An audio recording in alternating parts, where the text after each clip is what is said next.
नमस्कार। आज हम एक ऐसे दौर की बात करने जा रहे हैं जिसने आधुनिक भारत की बुनियाद रखी। एक ऐसी वैचारिक क्रांति जिसे हम जानते हैं बंगाल रेनेसां यानी बंगाल पुनर्जागरण के नाम से। ये वो चैप्टर है जिसने हमारे समाज, हमारे साहित्य और हमारी सोच को हमेशा हमेशा के लिए बदल कर रख दिया। तो सबसे पहले आखिर ये बंगाल रेनेसांस है क्या चीज? देखिए, अंग्रेजी का ये जो शब्द है ना रेनेसांस, इसका सीधा सा मतलब होता है पुनर्जागरण, यानी फिर से जागना। और यही हुआ था 19वीं और 20वीं सदी में बंगाल में। ये एक जोरदार सामाजिक, सांस्कृतिक और हाँ, सबसे जरूरी एक बौद्धिक आंदोलन था, एक इंटेलेक्चुअल रिवॉल्यूशन जो उस वक्त हो रहा था जब हम पर अंग्रेजों का शासन था। इस पूरे टॉपिक को आसानी से समझने के लिए हम इस रोड मैप को फॉलो करेंगे। सबसे पहले हम समझेंगे कि ये पुनर्जागरण असल में था क्या। फिर हम उन कारणों को देखेंगे जिससे इसकी शुरुआत हुई। इसके बाद हम इस दौर के नए आइडियाज, इसके मेन लीडर्स और आखिर में आधुनिक भारत पर इसके गहरे असर को एक्सप्लोर करेंगे। तो चलिए शुरू करते हैं। ये पुनर्जागरण आप समझ लीजिए कि मध्यकालीन और आधुनिक भारत के बीच एक पुल जैसा था, एक ब्रिज। इसने पुरानी सोच और परंपराओं पर सवाल उठाए और एक नए तर्क संगत यानी लॉजिकल और मॉडर्न इंडिया का रास्ता बनाया। बिल्कुल वैसे ही जैसे यूरोपियन रेनेसां ने यूरोप को अंधेरे मध्य युग से निकालकर आधुनिक युग में लाया था। और यहाँ सबसे दिलचस्प बात है इन दोनों पुनर्जागरणों की तुलना। देखिए, दोनों में ही पूछताछ की भावना, तर्कवाद और मानवतावाद का स्पिरिट कॉमन था, लेकिन एक बहुत बड़ा फर्क था। यूरोपियन रेनेसांस सामंतवाद के खत्म होने के बाद आया, जबकि बंगाल रेनेसांस अंग्रेजी उपनिवेशवाद के दौरान हुआ। और इसलिए यहाँ पश्चिमी और पूर्वी विचारों का एक बिल्कुल अनोखा संगम देखने को मिलता है। पर सवाल यह है कि इतनी बड़ी वैचारिक क्रांति अचानक से शुरू कैसे हो गई? जाहिर है ये एक दिन में तो नहीं हुआ। चलिए उन फैक्टर्स को देखते हैं जिन्होंने इस पुनर्जागरण की आग को हवा दी। इसके पीछे 4 बड़े कारण थे। सबसे पहला तो था अंग्रेजों का असर, खास करके उनकी इंग्लिश एजुकेशन। फिर जो नए नए आइडियाज आ रहे थे उनको घर घर तक पहुंचाया प्रिंटिंग प्रेस ने। तीसरा कारण थे ओरिएंटलिस्ट स्कॉलर्स। ये वो अंग्रेज विद्वान थे जिन्होंने हमारे ही इतिहास को खोजकर हमें बताया कि हमारा अतीत कितना शानदार था। और इन सब चीजों का नतीजा एक नए क्लास का जन्म हुआ जिसे कहते हैं भद्रलोक। ये अंग्रेजी पढ़ा लिखा मिडिल क्लास था और यही इस पूरे बदलाव का इंजन बना। अब हम आते हैं इस आंदोलन के दिल पर, यानी इसके आइडियाज पर। ये एक ऐसा टाइम था जब सदियों से चली आ रही रूढ़िवादी सोच और अंधविश्वास पर सीधे सीधे हमले किए गए। इस दौर में कई बड़े बड़े आंदोलन हुए, जैसे राजा राममोहन रॉय का ब्रह्मो समाज जो एकेश्वरवाद पर जोर देता था, यानी एक ईश्वर की पूजा। फिर था हेनरी डेरोजियो का यंग बंगाल मूवमेंट जो कट्टर तर्कवाद यानी रैडिकल रैशनलिज्म पर चलता था। वो हर पुरानी चीज पर सवाल उठाते थे।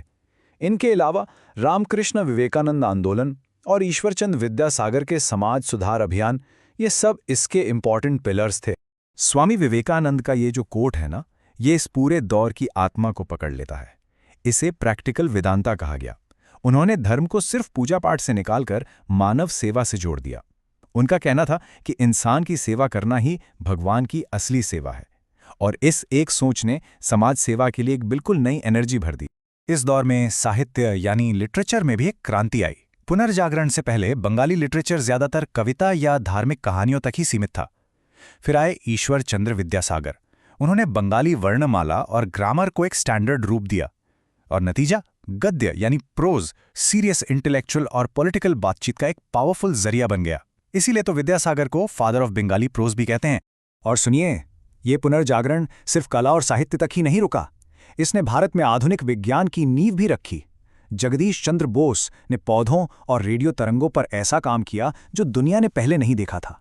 प्रफुल्ला चंद्र रे को फादर ऑफ इंडियन केमिस्ट्री माना जाता है। और महेंद्र लाल सरकार ने भारत का पहला मॉडर्न रिसर्च इंस्टीट्यूट ISCS बना। तो ये सारे बदलाव ला कौन रहा था? चलिए अब उन महान लोगों से मिलते हैं जिन्होंने इस नए भारत की नींव रखी।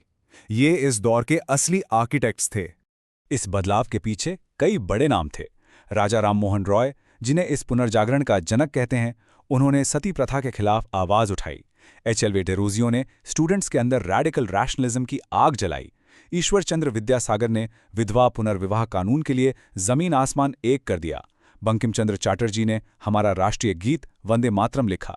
रविंद्रनाथ टैगोर एक नोबेल प्राइज विजेता जिन्होंने लिटरेचर से लेकर म्यूजिक तक सब कुछ बदल दिया, और स्वामी विवेकानंद जिन्होंने राष्ट्रीय गर्व और समाज सेवा को सबसे ऊपर रखा।